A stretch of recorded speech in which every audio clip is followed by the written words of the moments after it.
অঞ্চল কমিটির নেতাদের দুর্বলতার কারণে তৃণমূল বারবার হারছে কীর্ণাহার ১ নম্বর অঞ্চলে।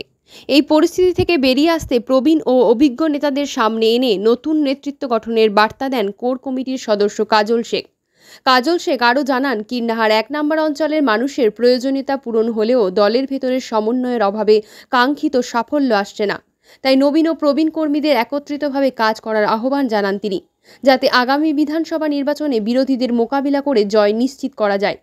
কীর্ণাহার ১ নম্বর অঞ্চলে পরাজিত হতে হয়েছে তৃণমূল কংগ্রেসকে। সেই পরাজয় যাতে আর না দেখা যায়, সেই জন্য দলীয় সংগঠন মজবুত করার বার্তা কোর কমিটির সদস্য কাজল শেখের। কাজল শেখ বলেন, আগামী বিধানসভা নির্বাচনে কীর্ণাহার ১ নম্বর অঞ্চলে তৃণমূল কংগ্রেস খুব ভালো ফল করবে এবং বিপুল ভোটে জয়লাভ হবে। আগামী দিনে কীর্ণাহার ১ নম্বর অঞ্চল তৃণমূল কংগ্রেসের দলীয় সংগঠনে পরিবর্তন এনে প্রবীণ ও নবীন কর্মীদেরকে গুরুত্ব দিয়ে সংগঠনকে মজবুত করা হবে বলে জানান জেলা তৃণমূলের কোর কমিটির সদস্য কাজল শেখ। একই সাথে মঙ্গলবার নানুর বিধানসভার কঙ্কালীতলা বড় সাঁওতা ও নানুর গ্রাম পঞ্চায়েত অফিস ভিজিট করেন জেলা পরিষদের সভাধিপতি কাজল শেখ। এই গ্রাম পঞ্চায়েতগুলিতে বাংলা আবাস যোজনা সহ যে উন্নয়নমূলক প্রকল্পগুলি রয়েছে, সেগুলির কাজ কতটা অগ্রগতি হয়েছে সে বিষয়ে খোঁজ খবরও নেন তিনি। আগামী দিনে উন্নয়নের স্বার্থে সমস্ত রকমভাবে পাশে থাকার আশ্বাস দেন জেলা সভাধিপতি কাজল শেখ। দেখা গেল যে কীর্ণাহার ১ নম্বর গ্রাম পঞ্চায়েত নিয়ে অসন্তোষ প্রকাশ করে, কেন, কি হয়েছে? দেখুন, নানুর বিধানসভা ১৭টা গ্রাম পঞ্চায়েত আছে। ১৭টা গ্রাম পঞ্চায়েতের মধ্যে লোকসভা নির্বাচনে আমরা যদিও নানুর বিধানসভা থেকে প্রায় ৮০,০০০-এর উপর ভোটের ব্যবধানের বিরুদ্ধে পিছিয়ে রেখেছিলাম, তৎসত্ত্বেও কীর্ণাহার ১ নম্বর গ্রাম পঞ্চায়েত আমরা পিছিয়েছিলাম। তার কারণ অনেকগুলো থাকতে পারে। আমি বারবার বলেছি যে কোনো গ্রাম পঞ্চায়েত, কোনো ব্লক, কোনো বিধানসভা যদি পিছিয়ে যায়, তার দায় দায়িত্ব কিন্তু মমতা বন্দ্যোপাধ্যায়, অভিষেক বন্দ্যোপাধ্যায়ের নয়। সেখানকার যারা নেতৃত্ব, যারা পরিচালনা করছে, তাদের চলার পথে কোনো ব্যর্থতা বা দুর্বলতা আছে। তো কীর্ণাহার ১ নম্বর গ্রাম পঞ্চায়েতে পর্যালোচনা করে আমরা যেটা উপলব্ধি করতে পেরেছি, ওখানে যারা প্রবীণ আছে, যারা ১৯৯৮ সাল থেকে মমতা বন্দ্যোপাধ্যায়ের হয়ে কাজ করেছে, যারা একদিনের জন্য তৃণমূল কংগ্রেসের ঝান্ডাটা ধরেছে, যারা এক মুহূর্তের জন্য মমতা বন্দ্যোপাধ্যায়ের পক্ষে কথা বলেছে, তাদের সকলকে আমরা একত্রিত করেছিলাম। ওখানকার ১৪ জন যারা মমতা বন্দ্যোপাধ্যায়ের নির্ভীক সৈনিক, বর্তমানে যারা পঞ্চায়েতটা পরিচালনা করছে, প্রধান উপপ্রধান সহ ওখানে যারা নেতৃত্ব, তাদেরকে, এবং যারা প্রবীণ, যেমন ডোমাদা থেকে শুরু করে, প্রশান্ত থেকে শুরু করে, বুবাই থেকে শুরু করে, এরা প্রত্যেকে এক এক সময়ে কীর্ণাহার ১ নম্বর গ্রাম পঞ্চায়েতটা পরিচালনা করেছে। প্রফেসর সাহেব আছেন। তো সকলকে সঙ্গে নিয়ে আমরা বসেছিলাম। বসার পর একটা সিদ্ধান্তে উপনীত হয়েছি, আগামী দিনে সকলে মিলিতভাবে, সংঘবদ্ধ হবে, একত্রিত হবে, আলাপ আলোচনা সাপেক্ষে মমতা বন্দ্যোপাধ্যায় উন্নয়নযোগে সামিল হবে। এবং আমার দৃঢ় বিশ্বাস, যদি আজকে যাদেরকে নিয়ে বৈঠক হলো, সকলে যদি সংঘবদ্ধভাবে কাজ করে, তাহলে কীর্ণাহার আমরা আগামী দিনে মাইনাস হব না। সামনে যে ২৬শে নির্বাচন আছে, কীর্ণাহার ১ নম্বর গ্রাম পঞ্চায়েত থেকে ব্যাপক ভোটের ব্যবধানে বিরোধী আমরা পিছিয়ে রাখবো।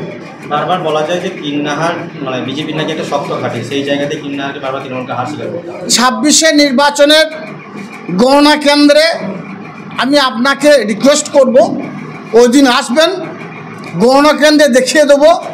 এটা কাজল শেখ বলছে, শহীদ পরিবারের সন্ধান বলছে। গণনা কেন্দ্রে আসবেন, দেখিয়ে দেবো। শুধু যখন বাক্স খুলব, জোড়া ফুলই থাকবে, অন্য কোনো ফুল থাকবে না। বিরোধীরা সর্ষের ফুল দেখবে কীর্ণাহার ১ নম্বর গ্রাম পঞ্চায়েত থেকে। তার জন্যই আজকে আমার এই বৈঠক ছিল। এক সপ্তাহের মধ্যে আমি আমার এখানকার বর্তমান বিধায়ক বিধানচন্দ্র মাঝি, আমাদের ব্লক সভাপতি সুব্রত ভট্টাচার্য, সকলকে নিয়ে বসে আর এক প্রস্তুত আলোচনা সেরে নেওয়ার পর কীর্ণাহার ১ নম্বর গ্রাম পঞ্চায়েতে আমার প্রক্রিয়া শুরু হবে। দেখা গেল যে নানুর বিধানসভা থেকে ১ লক্ষের বেশি ভোটে লিড দেওয়া একটা বার্তা দিলেন, সেই আশা কি পূর্ণ হবে? অবশ্যই, তার থেকে বেশি ভোটের ব্যবধানে জিতবো। ১ লক্ষটা একটা মাত্রা বা একটা দিক নির্দেশন করলাম মাত্র।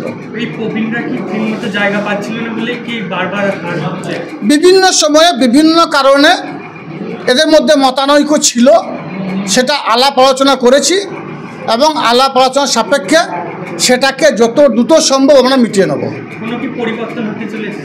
অবশ্যই পরিবর্তন চলেছে। কীর্ণাহার ১ নম্বরে পিছিয়ে ছিলাম, সেখান থেকে এগিয়ে যাব, এই পরিবর্তন। মানুষের কোথাও যদি কোনো ক্ষেত্রে কোনো পরিষেবা থেকে বঞ্চিত থেকে থাকে সেই পরিষেবাগুলো পৌঁছে দেওয়ার দায়িত্ব এনারাই কাঁধে নেবেন এবং সে দায়িত্ব নিয়ে আগামী দিনে আমরা কিন্নাহার 1 নম্বর গ্রাম পঞ্চায়েতে ব্যাপক ভোটে বিরোধীদের পিছনে রাখবো। দেখা গেল যে বেশ কিছু পঞ্চায়েত হঠাৎ করে আপনি ভিজিট করলেন এবং তাদের সঙ্গে উন্নয়নমূলক একটা আলোচনা করলেন। দেখুন, গ্রাম পঞ্চায়েতের দায়িত্ব মাননীয় মুখ্যমন্ত্রী মাননীয় মমতা বন্দ্যোপাধ্যায় তাকে দিয়েছেন বীরভূম জেলার সভাধিপতি আসনে বসিয়ে। বীরভূম জেলার যে 167টা গ্রাম পঞ্চায়েত আছে প্রত্যেকটি গ্রাম পঞ্চায়েত সঠিকভাবে যেন পরিচালনা হয় এবং উন্নয়ন যেন সমানভাবে বন্টন হয় সেই দায়িত্ব তিনি আমাকে দিয়েছেন।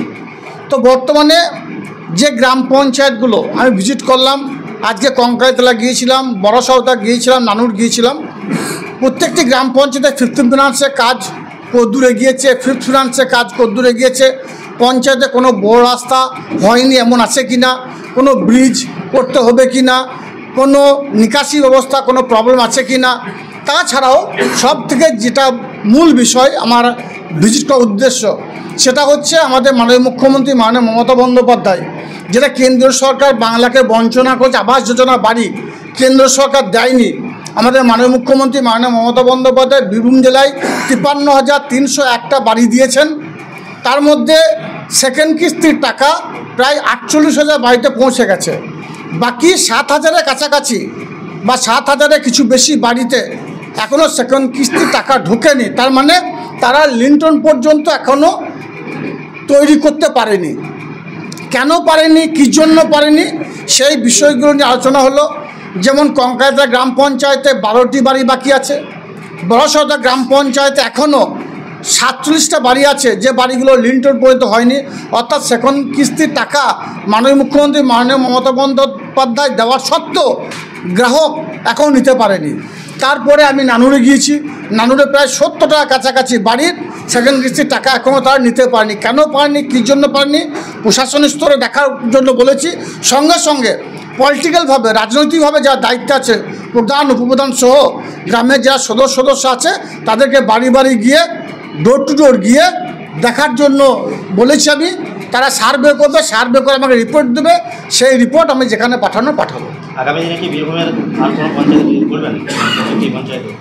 যে পঞ্চায়েত দেখব বাংলা আবাস যোজনা বাড়ি সেকেন্ড কিস্তির টাকা নিতে পিছিয়ে আছে সেই পঞ্চায়েতে আমি যাব। সেটা আমাদের দেখা যায় জেলা পরিষদ বসেই। তাই নানুরের 11টা গ্রাম পঞ্চায়েতের মধ্যে নানুর পিছিয়ে আছে, সেই জন্য নানুর গিয়েছিলাম। বড়সাউতা পিছিয়ে আছে, বড়সাউতা গিয়েছিলাম। এবং আমার দৃঢ় বিশ্বাস অল্প দিনের মধ্যে এরাও এগিয়ে যাবে।